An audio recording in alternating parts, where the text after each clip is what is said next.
TotalDrawing.com. How to draw a diamond. This diamond is slightly wider than it is tall, so I'll measure a height and a width and make a box that's slightly wider than it is tall and draw the diamond inside of that box. That'll help control my proportions. I'll start by roughing in the straighter parts of the diamond. I like to use a line to divide the two halves of a symmetric object. The center line helps me to compare the two halves to make sure they're the same shape and approximately the same size.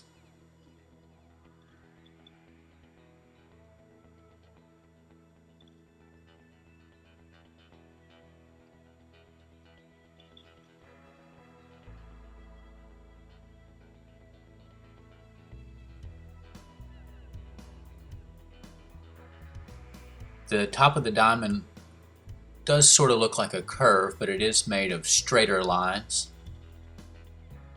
I also want to divide the diamond across its center like the equator divides the earth. And check that against the diamond. Looks like I need to make an adjustment to my center. And the next largest line or edge in the diamond is the round edge that divides the top from the bottom. We're going to work from larger shapes to smaller shapes. So we started with an outside shape and found the large curve, and then the next largest shape is the smaller circle on top of the diamond. It's not really a circle. It's made of a lot of flat sides.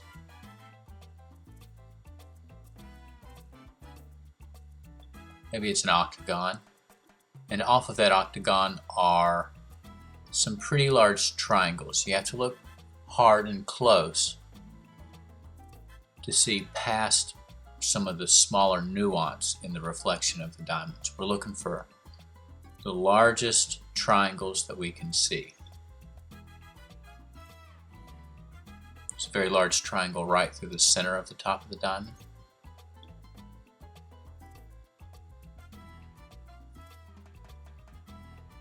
And all the way around. If you're watching this video tutorial on TotalDrawing.com, you can print the reference photo so that you can see it more closely. Otherwise, you might take a screenshot.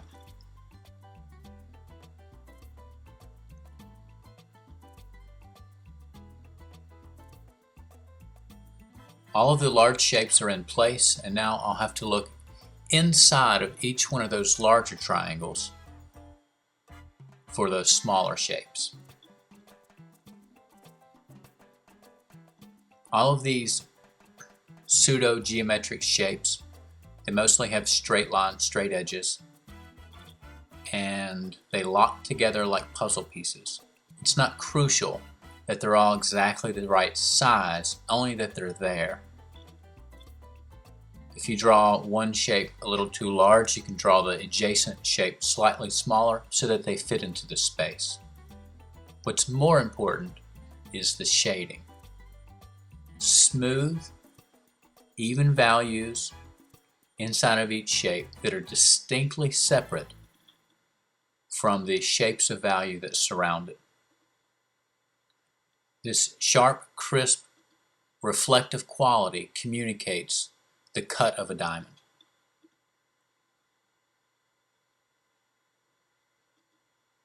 Working in one area at a time, I like to find the darkest shapes first and then work my way towards the lightest shape. You'll want to note which shapes are actually white and compare all light shapes to the shapes that you've designated as white, just to make sure that you include the very, very light grays. You can also tone an entire large shape light or medium gray if it has no white space, and then add the black shapes in second.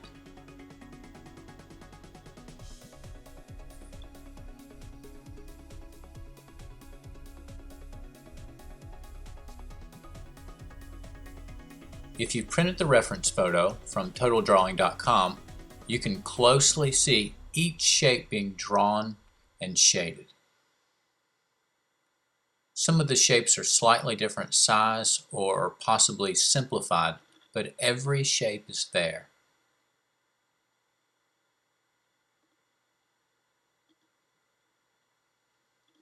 The pencil that I'm shading with right now is an HB pencil equivalent to a number 2 pencil, sort of a medium range pencil, so its darkest darks are not as dark or as black as the dark reflections in the diamond. But it does help the delicate shading on the lighter shapes. It does help to have a pencil sometimes that's not a drawing pencil, not a 2B or a 4B pencil. Late in the drawing, I will switch to an ebony pencil, which is about the same as a 4B pencil, and hit some of those darkest shapes one more time just to increase the range of value.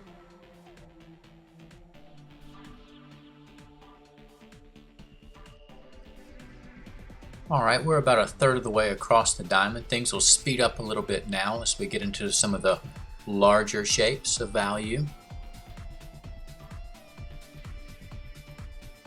Because I'm trying to shade smoothly, I've worked my pencil lead down into a pretty flat round spot on the tip. It's not very sharp. A dull pencil will shade more smoothly than a sharp pencil and with less strokes. The wider strokes overlap each other and help to blend in with one another.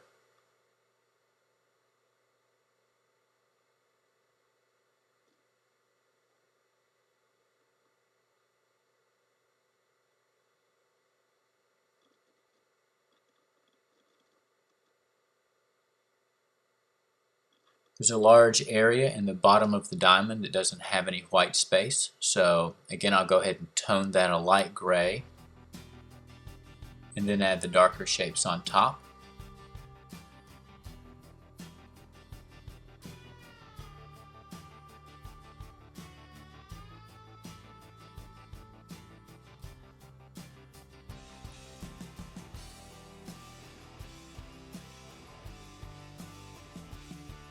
See if you can identify the shapes as I shade them in, just in the upper right hand corner, and follow along.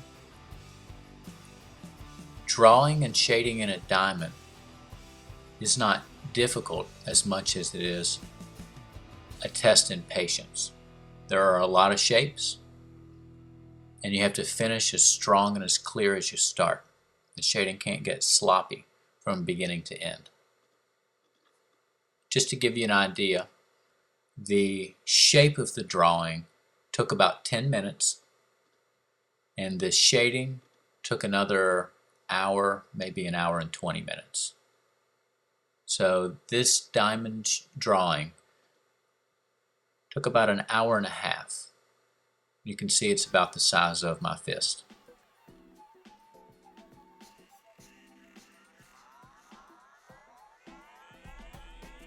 Moving ahead, there's just a few more larger shapes to fill in.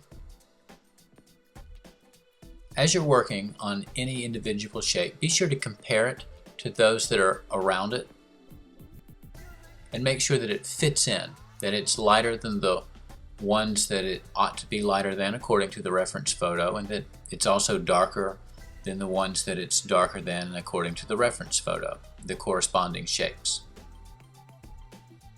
Alright, now I've switched to an ebony pencil. It's a General's Layout ebony pencil, and I'm just looking for the darkest darks just to increase my range of value by one more step on a value scale. These extra dark accents will help the lightest lights, the true highlights, to really stand out. You can start to see it pop even now. I'm going to add a shadow underneath the diamond, and even a dark background, reducing the amount of white space around the diamond, and that too will help the highlights to stand out, to really gleam.